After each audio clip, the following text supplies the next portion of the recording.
पिलखुना में 18 मई से श्री रामचरितमानस कथा का आयोजन, निकलेगी भव्य कलश यात्रा। भदोही ऊंच क्षेत्र के पिलखुना गांव में 18 मई से 26 मई तक श्री रामचरितमानस कथा का भव्य आयोजन किया जाएगा।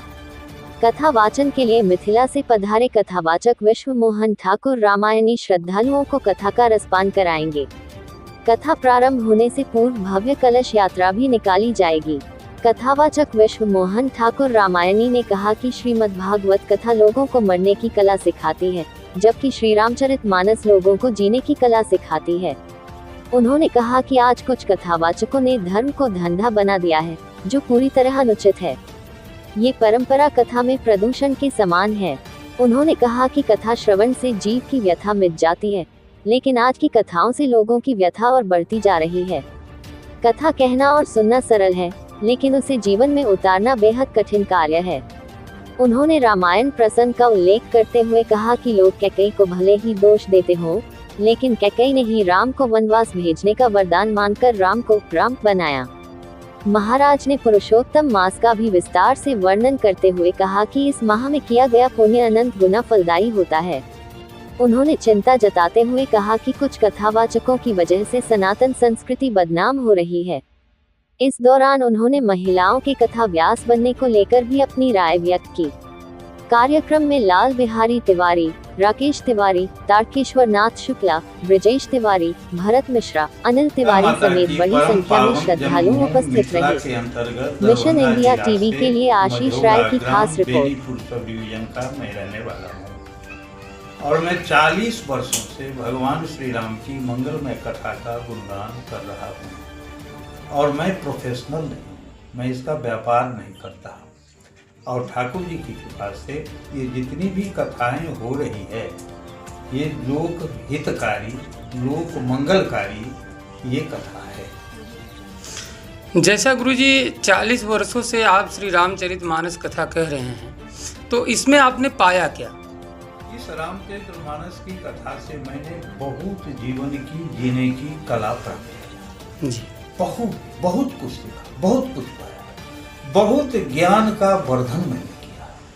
बहुत ज्ञान के जो मैं जिस धरातल पर बैठा हूँ, उस धरातल से पर पहुंचाने वाला यही राम कथा है, यही रामचरितमानस। बहुत कुछ मिला। आपने पूछा सनातन क्या है? सनातन शब्द का अर्थ है न जिनका आदि है न अंत। हमारा जो हिंदू धर्म शाश्वत है, ये सनातन धर्म से कहा गया है। और सनातन परमात्मा का नाम है, परमात्मा वाचक नाम है। इसमें कोई धर्म की मिलावट नहीं। ये सनातन को पर बहुत प्रहार हुए, आज से बहुत प्रहार, लेकिन ये सनातन आज भी सनातन बन के अक्षुण्ण अमर ज्वलंत बन के हम लोगों को मार्गदर्शन कर रहा है।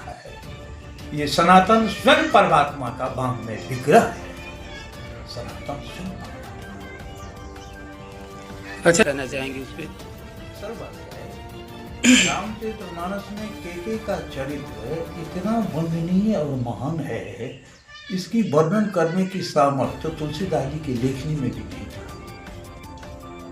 कैकेयी ने रामावतार, परमात्मा के अवतार का जो प्रयोजन था, उसको पूर्ण करने में यदि कैकेयी अम्बा का ये सहयोग न होता तो रामावतार का प्रयोजन निष्प्रयोजन होता था।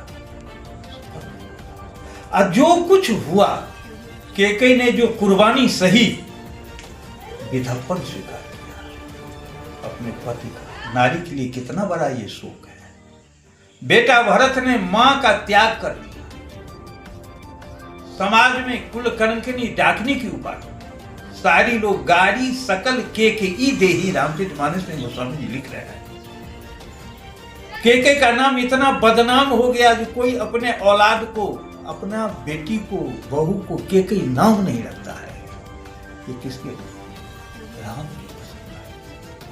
आज राम जो बन गए, जो बन न जाते तो राम बन गए नहीं होते। इतना राम के चरित्र को उज्जवल प्रकाशित करने के लिए, कीर्ति पताका को फहराने के लिए कैकेयी ने जो त्याग किया, बलिदान किया, उस बलिदान का वर्णन कौन क्या आप कथा के दौरान कई चरित्र का वर्णन भी करते हैं?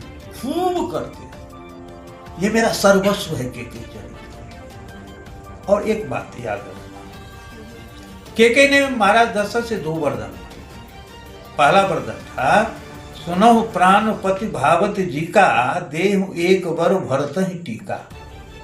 मेरे भरत का राज्य। दूसरा वरदान मांगा तापस वेश विशेष उदासी 14 वर्ष राम वनवासी। तपस्वी वेश में विशेष उदासी रूप में 14 वर्ष के लिए राम वनवास। इसमें तो सीता और लक्ष्मण नहीं है वनवास में कहीं, यही लोग अर्थ लेते हैं, लेकिन दोनों है। यदि सीता लक्ष्मण यदि वनवास न होता तो राम अवतार का प्रयोजन पूर्ण ही नहीं होता। तो महाराज कैसे आप इसमें लिखाओगे? लिखे हैं तापस वेश, तपस्वी वेश में विशेष। विशेष क्या है? भी उपसर्ग है, विशेषण है। विशिष्ट शेष। कौन है विशिष्ट शेष? तो शेषनाग। शेख सहस्त्र शीश जग कारण, सो अवतरो भूमि भय टारण। शेषनाग के अवतार लक्ष्मण है, विशेष लक्ष्मण है। उदासी मन उपसर्ग है, विशेषण है। उत्कृष्ट दास। धनुष जग में किशोरी जी बोलते हैं जो भगवान सकल उर्वासी, करहि मोहि रघुवर के दासी। इसको बदलिए, जो भगवान सकल उर्वासी, करहि मोहि रघुवर के दासी। तो उदासी मतलब उत्कृष्ट दासी। उत्कृष्ट दासी कौन है? सीता। तो ये दोनों का तीनों का वरदान इसमें मांगा गया है। लेकिन ये तीनों गुण है। रामचरितमानस की 2 प्रकार की कथा है, एक गुप्त है और एक प्रकट है। जो गुरु वंदना में बालकांड में गोस्वामी जी लिखते हैं, श्री गुरु पदनख मणिगण ज्योति, सुमिरत दिव्य दृष्टि है होती, सूझई राम चरित मन मानिक, गुप्त प्रगट जहाँ जो जय खानी। समझे कि समझे? तो ये राम और भरत की कथा तो ये प्रगट है, सब जानता है। लेकिन ये लक्ष्मण और सीता की भी वरदान इसमें मांगा गया है, ये गुप्त है, जो कि मानस के द्वारा ये प्रतिपादित होता है। विशेष का भाव लक्ष्मण है, विशिष्ट शेष।